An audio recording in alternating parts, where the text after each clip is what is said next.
Welcome to Hotspot Update, your go-to source for quick and accurate updates on the world's hottest current events. If you're looking for a clear and objective perspective, you're in the right place. Let's dive into today's topic. The conflict between Russia and Ukraine, which began on February 24, 2022, has rapidly become one of the most serious security flashpoints of the 21st century. After more than 3.5 years, the fighting not only shows no sign of ending, but has also continued to escalate, spreading beyond Ukraine's borders and directly affecting Russian territory.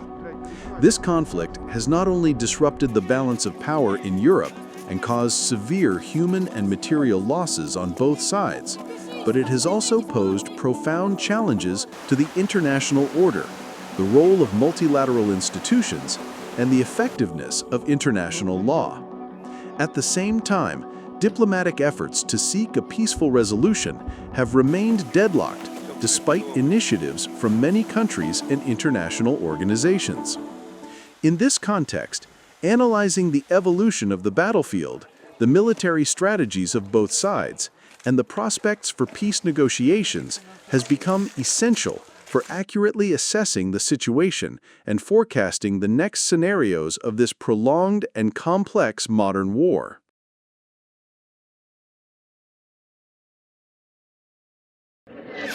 On February 24, 2022, Russia officially launched its special military operation in Ukraine. In the initial phase of the conflict, Russia deployed elite forces, striking directly at Ukraine's capital, Kyiv, and surrounding areas with a swift strike, swift victory strategy aimed at denazifying Ukraine's leadership. I decided to conduct a special military operation. It aims to protect people who have been bullied and subjected to genocide by the Kyiv regime for 8 years. For that, we will strive to demilitarization and denazification of Ukraine, and will bring to justice those who committed multiple bloody crimes against civilians, including Russian citizens. We are already handing out weapons and will hand them out to defend our country to everyone who wants and has the capacity to defend our sovereignty. The future of Ukraine depends on every citizen.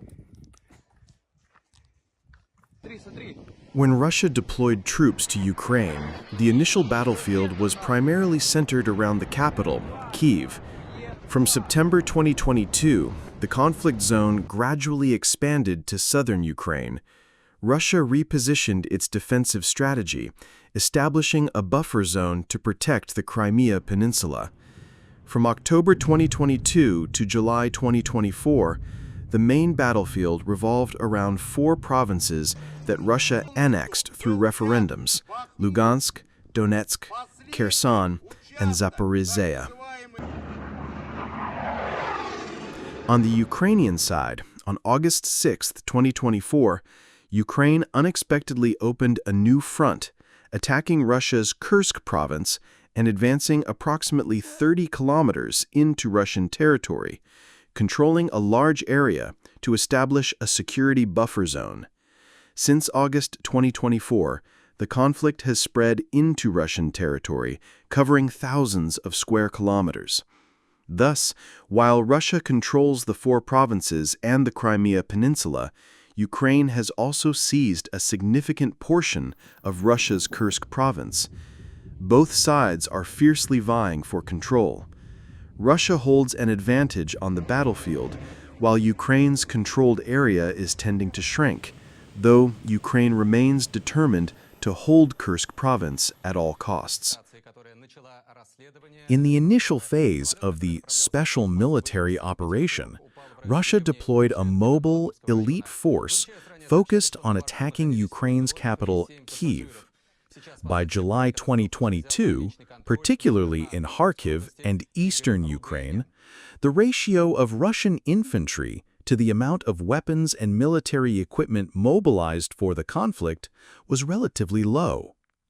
As a result, Russian forces were unable to overwhelm Ukrainian forces on the battlefield. However, from early 2023 onward, the number of Russian troops in Ukraine has increased rapidly.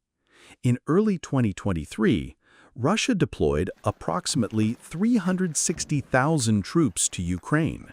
By June 2023, this number rose to 410,000.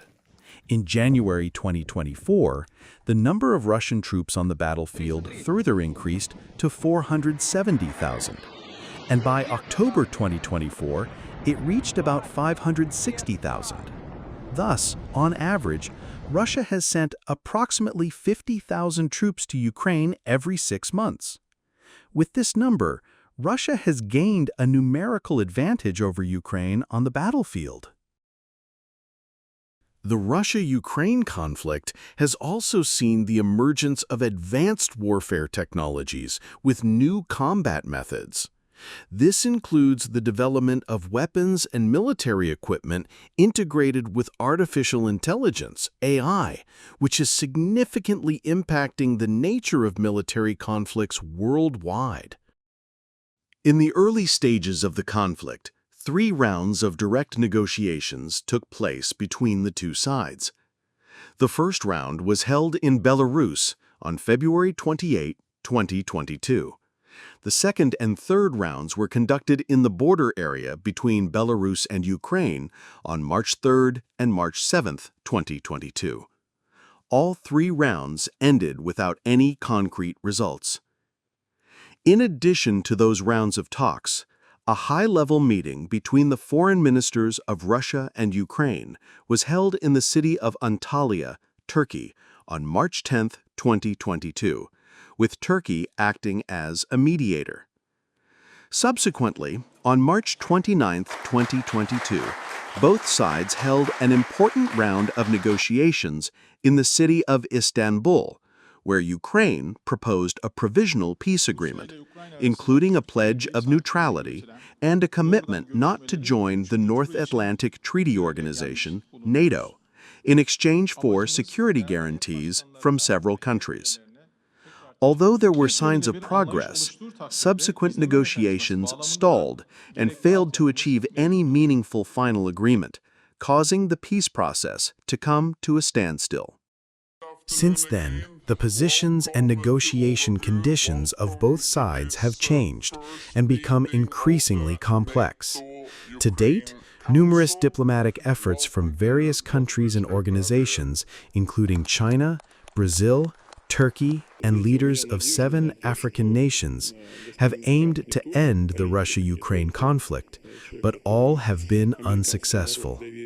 Ukraine has made significant diplomatic efforts to join the European Union and NATO, but these have not been realized.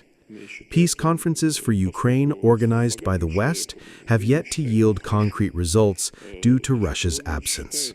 Over time, Ukraine has sent numerous diplomatic delegations to various countries, not primarily to negotiate peace, but mainly to persuade nations to maintain or increase aid. U.S. officials stated that it was President Putin himself who proposed holding the meeting in Alaska on August 15th. Mr. Trump agreed to invite Mr. Putin, despite the American leader repeatedly expressing public frustration over Moscow's refusal to accept any proposals from Washington aimed at ending the conflict.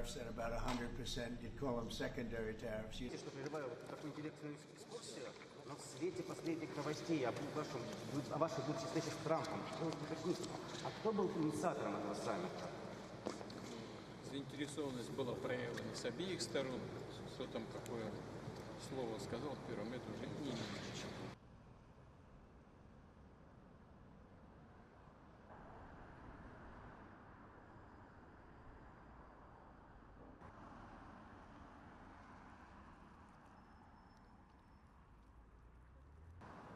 At a press conference on August 11th, Trump stated that he believes an agreement could be reached to end the Russia-Ukraine war, but noted that he had been disappointed by Putin in the past. Well, you're looking at territory that's been fought over for 3.5 years with You know, a lot of Russians have died, a lot of Ukrainians have died. So we're looking at that, but we're actually looking to get some back and some swapping. It's complicated. It's actually nothing easy. It's very complicated, but we're going to get some back. We're going to get some switched. There'll be some swapping of territories to the betterment of both. And but we'll be talking about that either later or tomorrow or whatever. Trump's invitation appears to have ended the West's isolation of the Russian leader since Moscow launched its special military operation in Ukraine in February 2022. Ukrainian President Volodymyr Zelensky called the Alaska trip a personal victory for President Putin. I'm going to meet with President Putin, and we're going to see what he has in mind. And if it's a fair deal, I'll reveal it to the European Union leaders and to the NATO leaders and also to President Zelensky. I think out of respect, I'll call him first. The meeting in Alaska could mark a turning point, or at least create the first real opportunity in years for a genuine peace roadmap.